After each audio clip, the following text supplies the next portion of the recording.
অভিনেতা ইরেশ জাকেরের বিরুদ্ধে হত্যা মামলা দায়েরের ঘটনাকে অস্বস্তিকর আখ্যা দিয়েছেন সংস্কৃতি উপদেষ্টা মোস্তফা সরোয়ার ফারুকী। তিনি বলেছেন, মামলা করার স্বাধীনতাকে কিছু মানুষ অপব্যবহার করছে। বান্ডেল থাকলে প্রতি সেনমানিতে টাকা বাঁচবে। বিকাশ সেনমানি বান্ডেল কিনে জিতুন প্রতি লেনদেনে।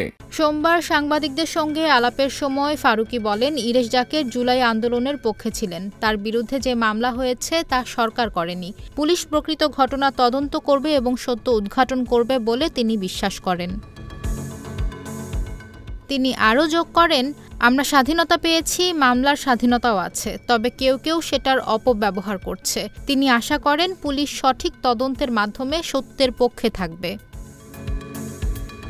উল্লেখ্য, জুলাই অভ্যুত্থানে নিহত বিএনপি কর্মী মাহফুজ আলম শ্রাবণের হত্যার অভিযোগে নিহতের ভাই মোস্তাফিজুর রহমান গত ২০ এপ্রিল ঢাকার চিফ মেট্রোপলিটন ম্যাজিস্ট্রেট আদালতে মামলা করার আবেদন করেন। মামলায় সাবেক প্রধানমন্ত্রী শেখ হাসিনা সহ ৪ শতাধিক ব্যক্তির নাম উল্লেখ করা হয়।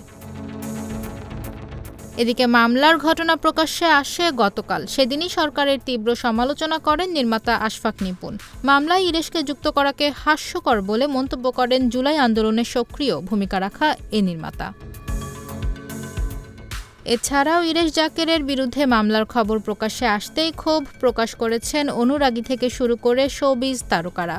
তাদের অনেকেই দাবি করছেন যে ২৪ জুলাই আগস্টে বৈষম্য বিরোধী আন্দোলনে সম্মুখ যোদ্ধা ছিলেন এই অভিনেতা।